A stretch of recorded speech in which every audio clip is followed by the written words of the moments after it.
Again, I want to thank all of you whom we worked together during the mobilization of our supporters to Kasarani. You are aware that we have changed the way things were being done, where county commissioners were being used for political mobilization. That is no longer the case. I know you are not very efficient because you are trying to take over from a different system, and there was a bit of confusion. Even at State House, we want to apologize. There was a bit of mix-up. It is because the outgoing administration was not very forthright with us. But going forward, now that we are fully in charge, things will be very smooth, and there will never again be any inconvenience to members of the two houses. So with those very many remarks, it is now my honor and privilege to welcome our party leader of Kenya Kwanza and the President of the Republic of Kenya, Dr. William Samoei Ruto. Thank you very much, my brother Rigathi. Tafadhali tuketi. Asanteni sana. Bwana Deputy President and party leaders here and members, good afternoon. Hamjambo? Mambo? Gakuya Buddha, wacha kuongea mambo mingi, wacha tu.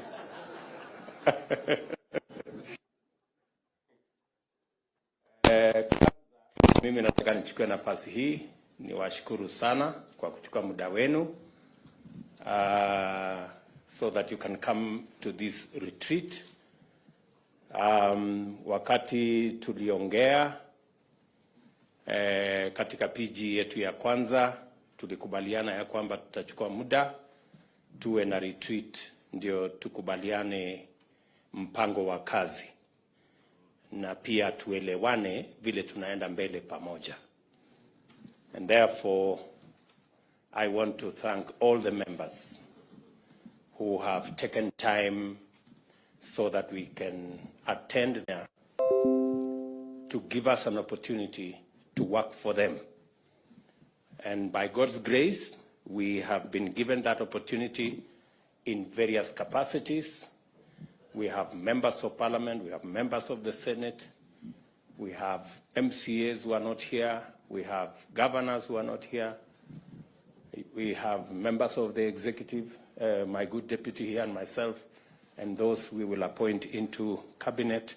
So we have an opportunity to serve the people of Kenya.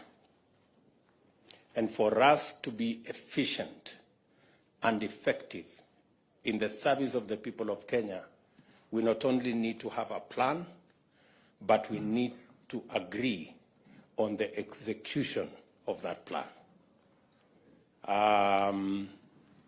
All of us seated here know that we went to the people of Kenya with a manifesto. And we committed to the people of Kenya to implement that manifesto so that they can actualize the commitments that we made in that manifesto.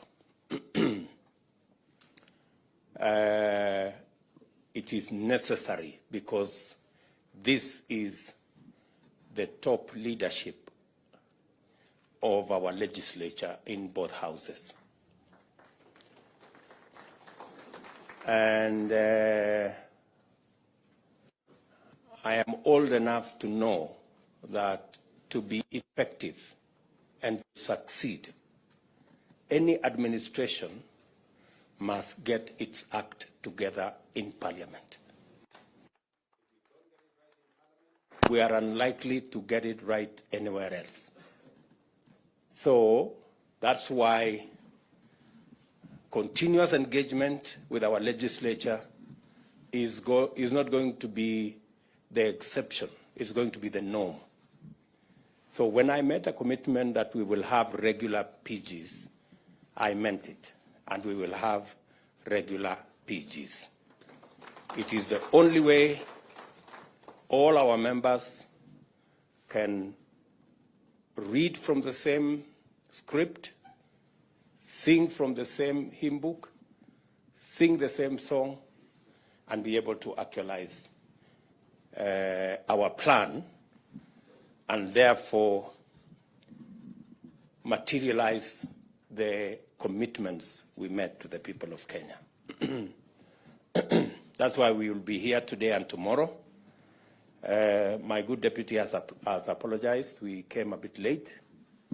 It will not happen in future. I like to keep time, and I think those who have worked with me know. So we will ensure that we are timely so that we can save on time and make sure we achieve more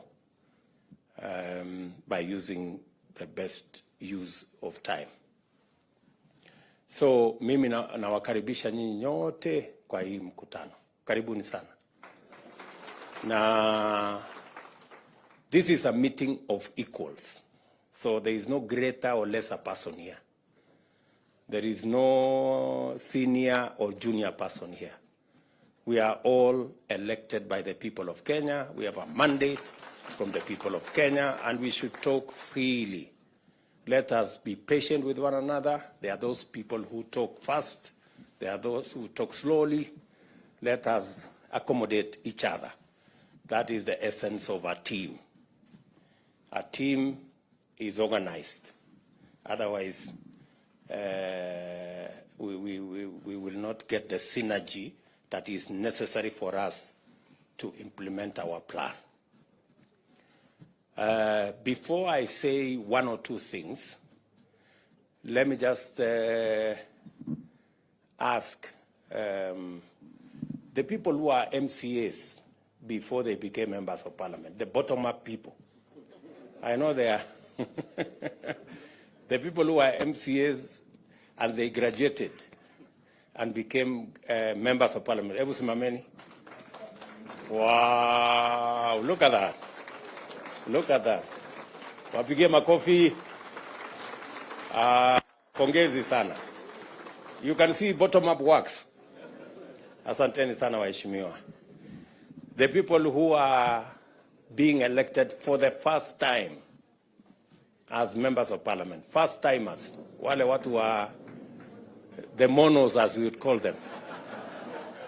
Wow, that's quite a, that looks like what? 40%? 50%? No, 40. 40%. Asante sana. The second termers, the people in Form 2. Wow, quite a number. Tuwapigie makofi tena, the second termers. Asante sana.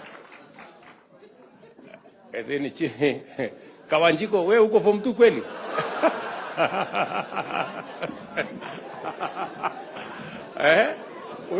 Huyo aliruka darasa huyo. Okay. Can we see the third termers? Form 3 people, the Form 3. Wow, that's quite impressive. Tuwapigie makofi watu wa Form 3 hapo. Asante sana. Thank you very much. Tuko na watu wa Form 4 kweli? Haya, watu wa Form 4 tuone. The fourth termers. Wow. That's quite something. Oh, Mwangi there. Aden Duale here. Cheptumo there. Governor Sirma there. And Kareke Mbuki. Japheth. And of course, Lekuton. And Khalwale right at the back. And Kiunjuri right there. Aya, tuwapige makofi.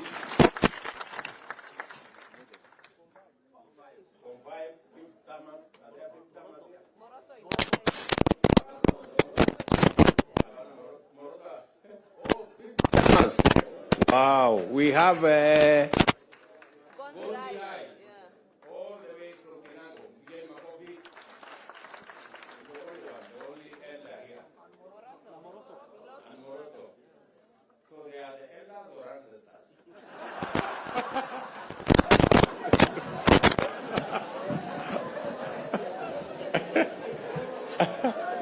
oh my. Okay. So I I think that gives us the framework of our. You can see we're quite a mixed group. We have all manner of people. So why I did that is I wanted for all of us to know that there is something we can learn from the younger ones. But there is something also we can learn from the seniors. I want to ask the seniors who are here, let us take time and mentor the newcomers. Let us make it our responsibility. Don't monolize anybody. Don't harass the younger ones. And please be useful. You know, show them how CDF works. Show them how committees work. Don't assume. Don't take it for granted that people know how to do stuff. Tomorrow we are also going to have a session to show you a bit of etiquette. We want to show you how to hold, what to do, because sometimes we get embarrassed when senior people don't even know how to hold a spoon or how to hold a fork. So tomorrow we'll take time because we want to mentor everybody. And some people take things for granted. Mnanielewa? So tutapangana namna hivyo. Hiyo ni number one.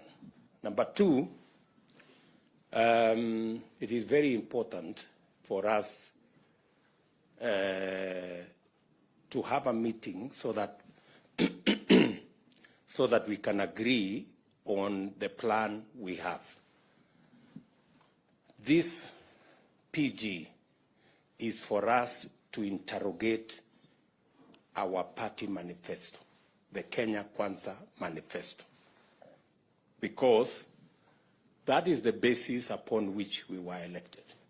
We made commitments to the people of Kenya.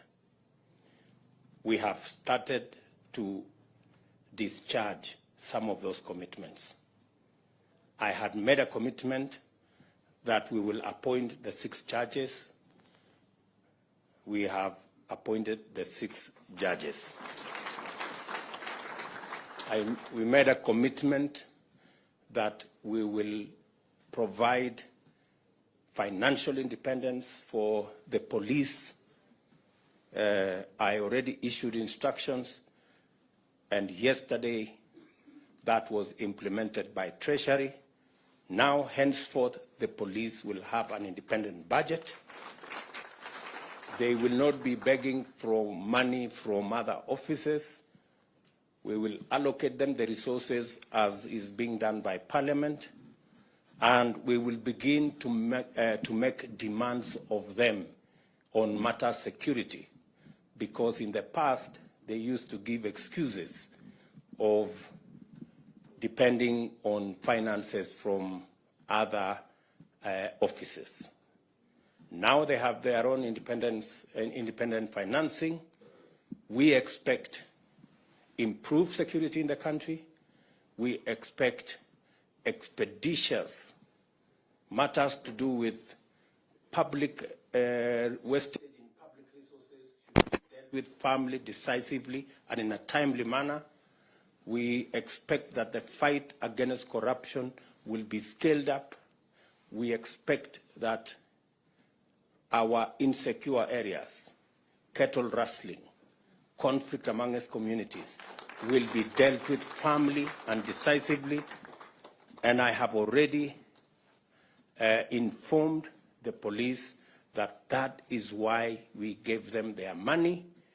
They will have a direct charge, and they will decide in accordance with their security plan, in accordance with the way they want to discharge their mandate, without having recourse to anybody, but with clarity and independence, because that is the requirement of the Constitution. There will be other things we are going to be doing in the short term to ensure that we take this to the logical conclusion. Let me also say the primary reason why we are meeting here today is so that each and every one of us can understand the commitments we have made to the people of Kenya through our manifesto. We are also going to show you the legislative program that will enable us implement that plan. And that legislative program is going to come to Parliament. It is good for you to understand ahead of time so that when we ask you that there is this law, there are these regulations, there is this policy position that we want Parliament to pass for us, it will be understood that this is in furtherance, and you will already have the information to make sure that you pass it in a manner that it will give us the instruments to be able to deliver to the people of Kenya. We will tell you about our housing plan. We have Charles Hinga here. He will take you through our housing plan, the plan that we were supposed to implement in 2018. But we lost the opportunity to implement it in 2018 because we took a tangent and went to BBI and went to other stories. I want to promise you that this is one plan that is a must-do for us. It will create millions of jobs for our young people. It will sort out for us our challenge of housing.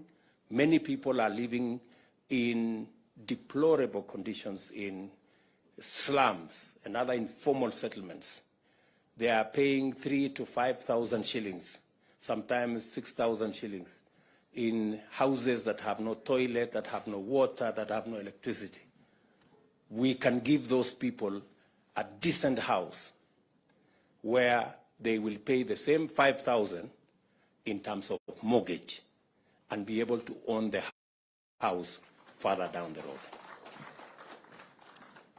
We will be requiring you to do some adjustments on the law so that we can implement that plan. We will be taking you through our universal health coverage plan so that you also understand what we need to do so that we can actualize the commitment we made to the people of Kenya on matters to do with universal health coverage. How are we going to make it 300 shillings for the lowest category, and how are we going to graduate it so that instead of being a fixed amount, people contribute in accordance with their incomes and provide a mechanism where we can carry the majority of Kenyans, work with the people in the informal sector, and also make sure that we carry the majority of Kenyans. When I say the majority, I mean actually everybody. And it is good for you to understand. We will also be making a presentation to you on savings and what you need to do to make sure that we improve the culture of savings. Savings is what gives us the resources for investment. In fact, the norm is investments is actually a function of savings. You can only invest if you have saved. Today, we are among the least savers in our continent. You can't believe it. Tanzania has a better saving culture than us. They have a smaller economy than us. Uganda have a huge pension scheme, bigger than ours, and they have a smaller economy. So we have to rejig, we have to change, and the people from our professionals working with the people from NSSF will be here tomorrow morning so that we can take you through what we need to do. Today we have savings of like maybe 1.5 trillion, which is very small. It is not even at, I think it is not even a tenth of what is the savings of Uganda. Unajua hivyo? So we will take you through the motions so that we are all clear, because good people, we have no option but to change this country. And we are the people who are going to change it. We are going to take you through our agriculture plan so that we also agree on the interventions that are necessary. We have agreed as a government that we are not going to be subsidizing consumption. That is why we are going slow on matters to do with subsidizing consumption. We are going to work and support producers. That way, even if we are intervening at that level, it gives us a bigger leverage. Let me give you an example. The unga subsidy that was done, I was being briefed by the Ministry of Agriculture. The unga subsidy, for 1 month, the taxpayer was asked to give 7 billion for 1 month. Ile unga ya 100, which was nowhere in the first place. Very few people got to ever, yet we spend 7 billion shillings. If we had spent 7 billion shillings in fertilizer, it would be a very different ballgame. We would probably, because, for example, we are intervening, as I announced the other day, we are intervening on fertilizer for the short rains, 1.4 million bags. We are intervening for tea fertilizer. That's another 1.7 million bags for KTDA. It is costing us less than the subsidy of unga that is for 1 month. And yet the subsidy we are providing is going to reach close to 500,000 farmers. That's the difference. So it is not how much money you spend. It is where do you spend money so that you get value for every coin that you spend. So we will be discussing our agriculture plan tomorrow so that you can understand, and so that when it comes to Parliament, you know where to allocate resources that will go into helping our producers. We will be discussing with you all the other categories of our plan so that we can measure up to what the people of Kenya want. Let me tell you this. The reason why we did not do as well the last 5 years is because we did not engage our legislators. Our legislators knew very little about our plan. That is how we failed. And that is why we must start here. You people must understand. You must be the champions. You must be the people to explain so that this plan can succeed. Tunaelewana jameni? So, mimi nawauliza, let's be patient. I know sometimes people have phones, they are sending messages left, right, and center. But let's be just patient so that we can go through these motions. Finally, We will be talking about katikati. Let us also agree that Parliament is an important stage. I want to tell you as members, Parliament is a premium platform. Very many people try so hard to get to Parliament. So take advantage of that premium stage. Out of 50 million Kenyans, we have only 349 in National Assembly and 67 in the Senate.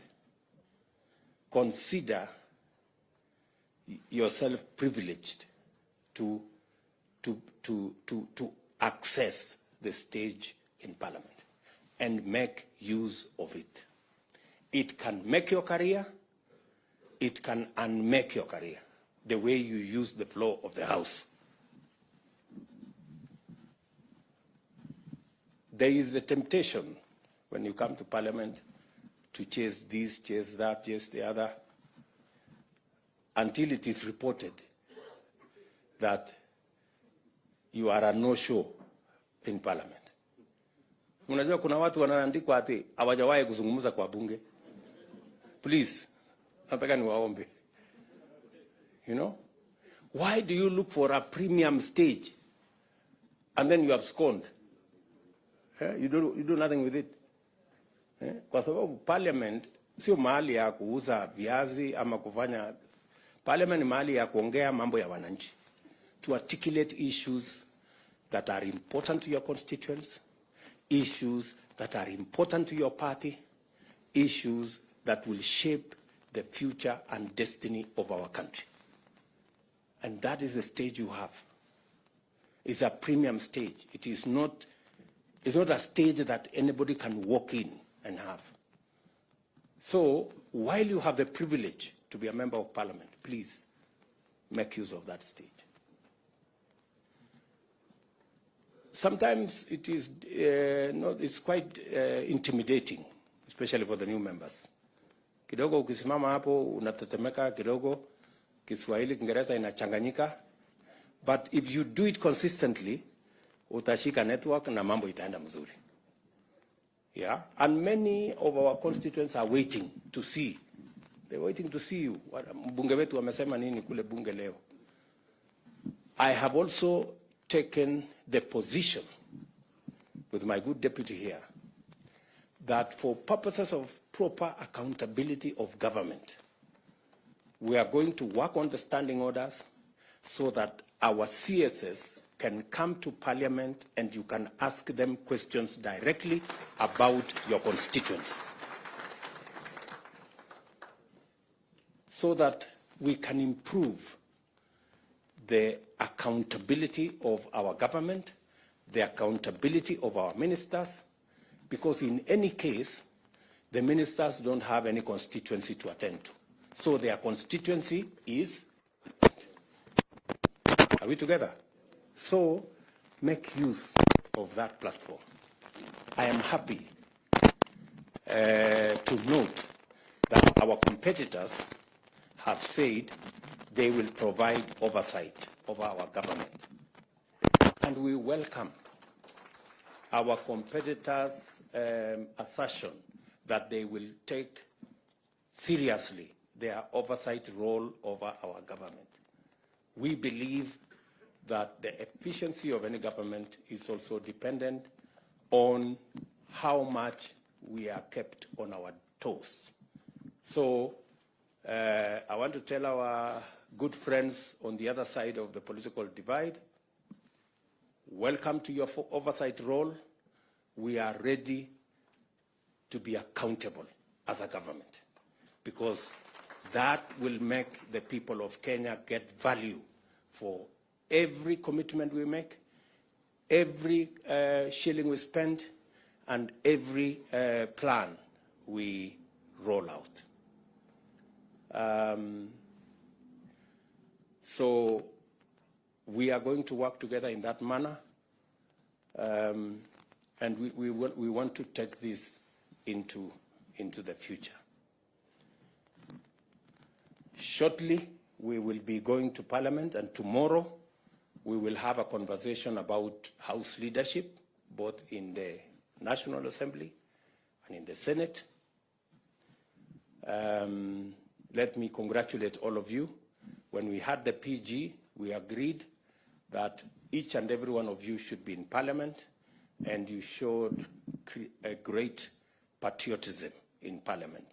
You were there for long hours. We elected both speakers, and both deputy speakers are members of Kenya Kwanza, and we are very proud of you guys and what you are able to do.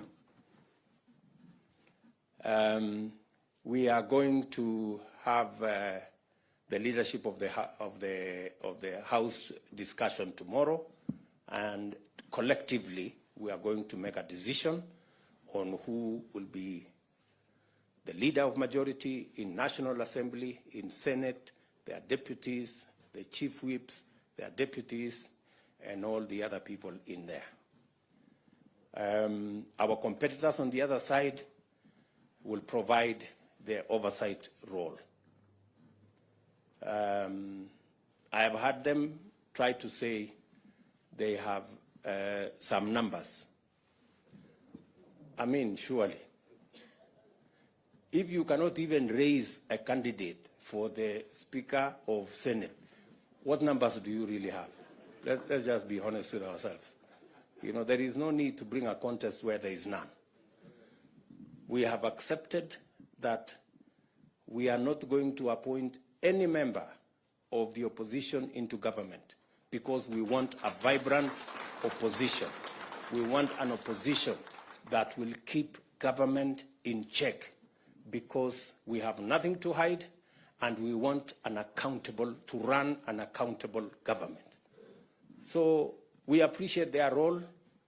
We wish them well in their role, but we will play our role as effectively as we can. And members, I want to request you, with all humility, please let us take the responsibility put on our shoulders by the people of Kenya seriously. I will keep consulting. When necessary, at short notice, we will meet. We will have regular PGs so that we can all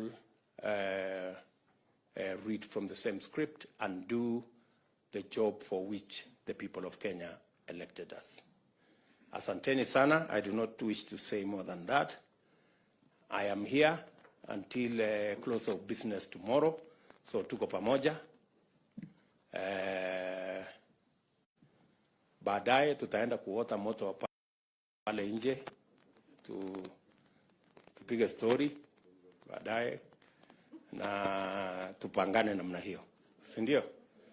So otherwise nawashukuru sana, and I wish each and every one of you here the very best in your career as legislators. Asanteni sana. Thank you.